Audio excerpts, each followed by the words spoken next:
Yamaha MT-15 এর একটা mini version আছে যেটা ইয়ামাহা 125 নামে পরিচিত। এই বাইকটার সম্পর্কে কিন্তু অনেকেই জানেন না। কেন জানেন না? আসলে এটা বাংলাদেশের মার্কেটে কিন্তু লঞ্চ হয়ই নাই। এটা বাংলাদেশের মার্কেটে আগামীতে লঞ্চ হবে।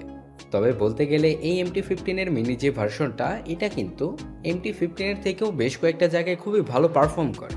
কেননা এটা কিন্তু তার সেগমেন্টের মধ্যে সবচেয়ে পাওয়ারফুল এবং সবচেয়ে অ্যাডভান্স বাইক। আসলে 125 সিসির বাইকে কিন্তু আপনারা এত সকল অ্যাডভান্স ফিচার পাবেন না যেটা কিনা আপনার এই বাইকটার মধ্যে আছে। তবে সকল অ্যাডভান্স ফিচারের কথা বাদ দিয়ে যখন এটার প্রাইসটা নিয়ে বিবেচনা করা হয়, তখনই কিন্তু আসলে এই বাইকটা অনেকটা পিছিয়ে যায়। বাইকটা নিয়ে আজকের এই ভিডিওতে আমরা বিস্তারিত আলোচনা করব। এটা বাংলাদেশে আসলে এটার প্রাইসটা কেমন হবে, কিংবা বাংলাদেশে এটা আপনারা কিভাবে আনতে পারবেন, আনলেও আসলে কতটা খরচ পড়বে, সব কিছু ডিটেইলে বলবো আজকের এই ভিডিওতে। তো যাই হোক, সম্পূর্ণ ভিডিওটা দেখতে থাকেন। প্রথমেই লুকস অ্যান্ড ডিজাইনের কথা বলতে গেলে ডিজাইন প্যাটার্নে আসলে তেমন একটা তফাৎ কিন্তু এখানে পাবেন না, যেহেতু এটারই মিনি ভার্সন। তো দেখতে শুনতে কিন্তু সেম টু সেম MT-15 এর মতোই এই বাইকটার লুকস অ্যান্ড ডিজাইন।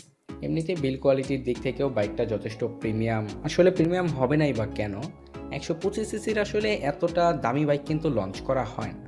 দেখবেন যে আপনারা অন্যান্য কোনো ব্র্যান্ড কিন্তু আসলে এত দামি বাইক লঞ্চ করে না, কেননা এগুলো কিন্তু বাংলাদেশ বলেন, ইন্ডিয়া বলেন, এই সকল দেশে কিন্তু এগুলো আসলে অত একটা জনপ্রিয়তা পাবে না। তো আসলে যাই হোক, লুকস অ্যান্ড ডিজাইনের প্রসঙ্গে আসি। বাইকটাকে বেশ কয়েকটা কালার ভেরিয়েন্টেও লঞ্চ করেছে, যেগুলোর কিন্তু প্রতিটাই দেখতে শুনতে মোটামুটি ভালো। এমনিতে লুকস অ্যান্ড ডিজাইন নিয়ে তেমন আর কিছু বলার নেই। হেডল্যাম্পেও আসলে তেমন কিছু বলবো না, যেহেতু সেম টু সেমই রয়েছে। তবে যে পরিবর্তনটা আপনারা পাবেন সেটা হচ্ছে এটার ব্রেকিং সিস্টেমে। ব্রেকিং সিস্টেম হিসেবে এখানে আপনারা পাবেন ডুয়াল চ্যানেল ABS, যেটা কিন্তু আপনার নর্মালি MT-15 এর মধ্যে থাকে না। যদিও আসলে ইন্ডিয়ান ভেরিয়েন্টের মধ্যে আপনারা পাবেন, তবে বেশিরভাগ মানুষই কিন্তু ইন্দোনেশিয়ান এবং থাইল্যান্ডের ভেরিয়েন্টটা কিনে থাকেন, যেটাতে কিনা আপনার ডুয়াল ABS কিন্তু দেওয়া হয় না। সেগুলোতে সচরাচর আপনার সিঙ্গেল চ্যানেল ABS দেওয়া হয়। তো তার তুলনায় বলতে গেলে এই বাইকটা কিন্তু অনেকটাই এগিয়ে। তবে আবার যদি প্রাইস পয়েন্ট এবং সেগমেন্টের বিবেচনাটা করেন, সেক্ষেত্রে আবার মনে হয় যে না, ঠিকঠাকই আছে। এমনিতে ব্রেকিং সিস্টেমটা যথেষ্ট ভালো পাবেন। ফ্রন্টে আপনারা 4 পিস্টনের ক্যালিপারও পাবেন। এখানে কিন্তু আসলে ব্রেকিং সিস্টেম নিয়ে তেমন একটা অসুবিধা হবে না। ব্রেকিং সিস্টেমটা আপনারা যথেষ্ট ভালো পাবেন। আর এমনিতে বলতে গেলে ফ্রন্টে আপনারা আপসাইড ডাউন সাসপেনশন, 100 সেকশনের টিউবলেস টায়ার, রেয়ারে আপনারা মনোশক সাসপেনশন পাবেন এবং পাবেন হচ্ছে 140 সেকশনের টিউবলেস টায়ার। তো মোটামুটি এখানে আপনারা কিছুটা সিমিলারই পাবেন।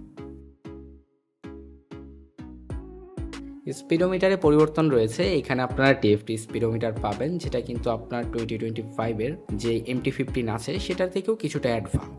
এটা দেখতে শুনতেও আপনার কিছুটা ভালো লাগে MT-15 এর থেকে। এমনকি বলতে গেলে এটার স্পিডোমিটারে আপনারা সব ধরনের ফিচার পাবেন। এটাকে আপনারা স্মার্টফোন দিয়েও কিন্তু ব্যবহার করতে পারবেন। তো মোটামুটি সব ধরনের অ্যাডভান্স ফিচার কিন্তু এই বাইকটার মধ্যে তারা দিয়েছে।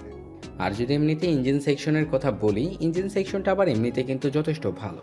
এখানে লিকুইড কুলিং ইঞ্জিন পাবেন। এটার পাওয়ারটাও কিন্তু সচরাচর আপনার 125 সিসি বাইকের থেকে খুবই বেশি। এটার পাওয়ার অ্যান্ড টর্ক দেখে আপনার মনে হবে যে এটা বোধহয় 150 সিসির কোনো বাইক। তো মোটামুটি আসলে ইঞ্জিনটা যথেষ্ট পাওয়ারফুল। ইঞ্জিন নিয়ে আসলে তেমন একটা কিছু বলার নেই, যেহেতু এটা ইয়ামাহার ইঞ্জিন। তো এটার ডিউরেবিলিটিও কিন্তু যথেষ্ট ভালো। তো মোটামুটি এই ছিল বাইকটার ওভারঅল স্পেসিফিকেশন। এখন যদি এটার প্রাইসটা নিয়ে বলি, বাইকটা যখন বাংলাদেশের মার্কেটে আপনারা আনবেন, তখন কিন্তু এটার সাথে 151% ট্যাক্স দিতে হবে। যেহেতু এটার প্রাইসটা ইউরোপিয়ান মার্কেটে প্রায় 2 লাখ টাকার আশেপাশে হবে, যদি আর কি বাংলাদেশি প্রাইসটা আপনারা বিবেচনা করেন। কিন্তু যখন বাংলাদেশে আনতে যাবেন, যেহেতু 151% ট্যাক্স দিতে হয়, সেই ক্ষেত্রে কিন্তু এটার প্রাইসটা প্রায় 4 লাখ টাকার আশেপাশে পড়বে। এর থেকেও আসলে বেশি পড়তে পারে। তো আমার মতে 125 সিসি একটা বাইক অনুযায়ী এতটা দাম দিয়ে আসলে কেনাটা যুক্তিগত না।